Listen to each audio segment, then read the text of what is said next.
Assalamu alaikum students. My name is Umar Farooq and I'm your computer teacher. Today's our topic is long questions of chapter number 4 and question number E of exercise chapter number 4. Write paragraphs to answer the following question. And first part is, why is there a need for two different types of memory? Okay कि question क्या है कि why we use two different types of memory, कि हम दो तरह की memories use क्यों करते हैं। जैसे हमारे पास रैम है और सेकंड ही मीन्स रोम। तो अब हम ये दो यूज क्यों करते हैं अपने कंप्यूटर के अंदर? क्या एक से काम हमारा नहीं चलता जो हम दूसरी यूज करते हैं? ये हमारा क्वेश्चन है, तो इसको देखते हैं। सबसे पहले तो उसने ये जस्ट ये बताया कि हम कंप्यूटर जो मेमोरी है बेसिकली वो क्यों हम यूज़ करते हैं। वो इसलिए यूज़ करते हैं ताकि हम डाटा को ऑर्गेनाइज कर सकें। जैसे हम घर पे कैबिनेट्स क्यों बनवाते हैं जी, ताकि हम उसमें जो अपने कपड़े वगैरह हैं या शूज़ वगैरह हैं उसको ऑर्गेनाइज करके रख सकें, उसको इजी एक्सेस कर सकें, उसको यूज़ कर सकें। इसी तरह से इन computer memory helps the computer to organize the most important instructions separately, ताकि हम ऑर्गेनाइज कर सकें। ऑर्गेनाइज मतलब हम स्टोर कर सकें अच्छे से इंस्ट्रक्शन को सेपरेटली। अगर कोई इंस्ट्रक्शन जो है वो सिस्टम की है उसको हम सेपरेटली स्टोर करें। अगर इंस्ट्रक्शन किसी और तरह की है उनको एक साइड पे रखें। मतलब हर चीज़ को हम कैटेगराइज करके रखें। ओके। उसके बाद है the most frequently use instructions are stored in ROM. This is the most important point के which instructions which we are using mostly और commonly, then that instructions we are storing in ROM. Okay. जो instruction हम बहुत ज़्यादा use करते हैं हम कहाँ पे स्टोर करते हैं? In ROM. And that instruction we can never be changed. और जो हम इंस्ट्रक्शन उसमें स्टोर करते हैं, इवन जो भी डाटा हम स्टोर करते हैं रोम के अंदर, वो हम चेंज नहीं कर सकते। वाई? बिकॉज रोम का मतलब आपको पता है क्या होता है? ROM का मतलब, उसका मतलब होता है रीड ओनली मेमोरी। कि we can only read data, we can not write data. Write means कि हम उस पर डाटा स्टोर कर सकते हैं, चेंज कर सकते हैं। नो, ये हम नहीं कर सकते। It means we can only read data. Read means जो वहां पे पड़ा हुआ है जस्ट वो आप रीड कर सकते हो। In this way the computer is protected from damage. इसलिए क्योंकि हम उस पर कुछ चेंजेस कर नहीं सकते तो इसलिए कहते हैं वो प्रोटेक्टेड है, सेफ है। बट अगर हमें डाटा चेंज करना है तो हम क्या करें? रोम में तो पॉसिबल नहीं है। So that's why we are using second type of memory which is RAM, because it allow you to add data, means we can store new data, we can change or update existing data, or we can also delete the existing data by the user according to the need. It means हम यहाँ पे data read भी कर सकते हैं और right भी कर सकते हैं। So this is called random access memory, or in which we can only read data, is called ROM. तो ये वजह है जो हम अपने कंप्यूटर में दो तरह की मेमोरीज यूज़ करते हैं। एक वो मेमोरी है जिसका नाम रोम है, उसमें हम वो इंस्ट्रक्शन स्टोर करते हैं जो हम बहुत ज़्यादा फ्रिक्वेंटली यूज़ करनी होती हैं और उन्हें हम चेंज नहीं कर सकते। बट रैम में वो हम चीज़ें स्टोर करते हैं जो हम चेंज कर सकते हैं, और इसमें हम डाटा ऐड भी कर सकते हैं, चेंज भी कर सकते हैं और डिलीट भी कर सकते हैं। Okay. Now second question is, why is backup storage necessary? कि बैकअप हम क्यों रखते हैं, इसका क्या फ़ायदा है? अगर हम बैकअप नहीं रखेंगे तो इससे क्या होगा? तो पहले मैं आपको एग्जांपल से समझाता हूँ। सपोज मेरे पास मोबाइल है, उसके अंदर मेरे पास बहुत सारी पिक्चर्स हैं, कॉन्टेक्ट्स हैं वगैरह। अगर वो चोरी हो जाता तो फिर हम वो पिक्चर्स या वो डाटा कहाँ से लेके आएंगे? वो तो हम कभी भी नहीं लेके आ सकते। इसलिए अगर हमने उसका बैकअप रखा होता, मीन्स उसका एक डुप्लीकेशन करके अपने पास रखा होता, तो फिर चाहे मोबाइल चोरी भी हो गया है, मोबाइल तो वापस नहीं ला सकते लेकिन वो डाटा तो हमारे पास डुप्लीकेट पड़ा होगा।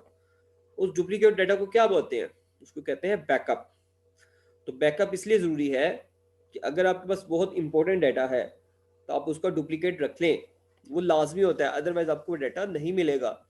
वो लॉस्ट हो जाएगा, जिसकी वजह से हमारा काफ़ी ज़्यादा लॉस्ट हो सकता है। तो इसलिए देखें, what is the answer? Backup storage is necessary because data stored in computer can become damage, क्योंकि हमारा जो डाटा है या हमारा जो कंप्यूटर है वो डैमेज हो सकता है, जिसकी वजह से हमारा जो सारा डाटा है वो लॉस हो जाएगा। ओके, किसी भी टाइम लॉस हो सकता है, क्योंकि मशीन है, मशीन कभी भी ख़राब हो सकती है। सो अब हमने क्या करना है, हमें उसका डुप्लीकेट रखना है। बट डुप्लीकेट हम कहाँ पे रख सकते हैं? सीडी ड्राइव, सीडी के अंदर, डीवीडी है हमारे पास, फ्लैश ड्राइव है, या कोई हार्ड डिस्क है एक्सटर्नल। मेरे पास फॉर एग्जाम्पल एक हार्ड डिस्क रखी हुई है, उसमें मैं सिर्फ डाटा ही स्टोर करता हूँ डुप्लीकेशन के लिए। एक तो मेरे कंप्यूटर के अंदर लगी हुई है, इसके अलावा हमें एक्सटर्नल हार्ड ड्राइव्स भी मिल जाती हैं जो हम बाहर लगाते हैं कंप्यूटर के, with the help of USB port. मतलब जो यहाँ पे यूएसबी हम लगाते हैं वहाँ पे लगाते हैं, और डाटा उसमें स्टोर करके फिर बाद में हम फिर साइड पे रख लेते हैं। तो when data is stored on the backup in the form of a CD, flash drive means USB, it become easier to retrieve the lost data. तो हम जो डाटा लॉस्ट हो गया उसको वापस ला सकते हैं, रिट्राइव मतलब गेट कर सकते हैं।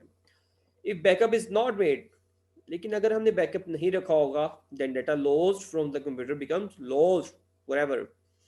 तो मीन हमारा डाटा जो चोरी हो गया था या किसी वजह से ख़त्म हो गया था वो हम वापस नहीं ला सकते। लेकिन अगर हमारे पास बैकअप होता किसी सीडी के अंदर, किसी फ्लैश ड्राइव के अंदर या एक्सटर्नल हार्ड ड्राइव के अंदर, तो हम उसे वापस ला सकते थे। Now third question is, what are some of the advantages of cloud storage? कि क्लाउड स्टोरेज के क्या फ़ायदे हैं? This is also use for backup, और ये हम किसी सीडी ड्राइव में, फ्लैश ड्राइव में नहीं रखेंगे, ये हम बेसिकली क्लाउड में रखते हैं। मतलब सिंपल वर्ड्स में इंटरनेट के ऊपर ही हम उसे अपलोड कर देते हैं। और जैसा कि 15 GB फ्री होता है, बट अगर हमने ज़्यादा स्टोर करना हो तो हम बाई कर लेते हैं। तो अब इसके क्या फ़ायदे हैं? इसका फ़ायदा मैं आपको बताता हूँ। जैसे मैं किसी जगह पे जा रहा हूँ, अब अगर मेरे पास जो बैकअप है वो पड़ा हो सीडी के फॉर्म में, यूएसबी वगैरह या कुछ भी हो, तो मेरे पास डिवाइस होनी चाहिए। सपोज अगर मैं कहीं गया हूँ, मुझे डाटा चाहिए और मैं भूल गया साथ रखना पे वो चीज़, तो अब क्या करें? मुझे वापस आना पड़ेगा। या मैं आउट ऑफ कंट्री जा रहा हूँ, तो अगेन मुझे वो सारा सामान साथ रखना पड़ेगा जिसमें डाटा पड़ा हुआ है। लेकिन इसकी बजाय कि हम अपने पास डिवाइसेस रखें, हम ऐसे करते हैं, हम गूगल ड्राइव वगैरह जैसे है, कोई भी इस तरह की एप्लीकेशन है, उसके ऊपर हम डाटा स्टोर करवा देते हैं। जब भी हमें चाहिए हो हम उसको साइन इन करें, और डाटा हम रीड भी कर सकते हैं और उसमें चेंजेस भी कर सकते हैं।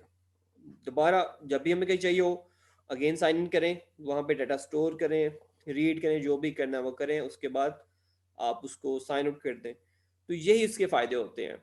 तो यहाँ पे देखें क्या लिखा हुआ है, cloud storage allow users to store complete application और सर्वर स्पेस। कि जो सर्वर होता है, मीन ऐसा कंप्यूटर जो जिस पे हम डाटा स्टोर करते हैं उसको सर्वर कहते हैं। जैसे यूट्यूब है, यूट्यूब का डाटा कहाँ पे पड़ा हुआ है? उनका एक सर्वर है। तो इसी तरह जितना भी अपने डाटा रखना है, सिर्फ किस पे रखेंगे? सर्वर के ऊपर। They do not have to carry around their own computer. आपको अपना कंप्यूटर आपने साथ लेके जाने की जरूरत नहीं है, जहाँ पे भी जा रहे हैं वहाँ पे, या डिवाइसेस की जरूरत नहीं है। Because the data from the cloud can be accessed from any other computer. जिस भी कंप्यूटर पर इंटरनेट है वहाँ पे आप उसको साइन इन करें अपने अकाउंट को, और वहाँ पे डाटा ले लें, क्योंकि आपको अपना कंप्यूटर रखना ज़रूरी नहीं है। Cloud storage is more secure. अब ये बहुत ज़्यादा सिक्योर्ड है। क्यों? क्योंकि अगर गूगल वाले आपको जो ये फैसिलिटी प्रोवाइड कर रहे हैं, तो जाहिर सी बात है उन्होंने डाटा इंक्रिप्ट करके रखा होगा, मींस ऐसी फॉर्म में रखा होगा जो कि सेफ होगा। कोई भी इतना इजीली उसको जो है वो हैक नहीं कर सकता। लेकिन अगर यूएसबी में है, वो अगर आपकी गुम हो जाती है, जिसके हाथ वो डाटा लगेगा उसको यूज़ कर सकते हैं।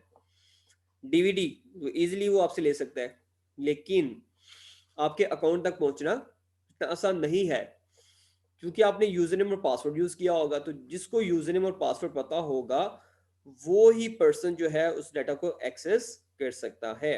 तो that's why this is more secure, because criminals cannot extract any data from it without a password. जब तक पासवर्ड नहीं पता होगा वो डाटा एक्सट्रैक्ट नहीं कर सकता। एक्सट्रैक्ट मीन्स गेट नहीं कर सकता, एक्सेस नहीं कर सकता।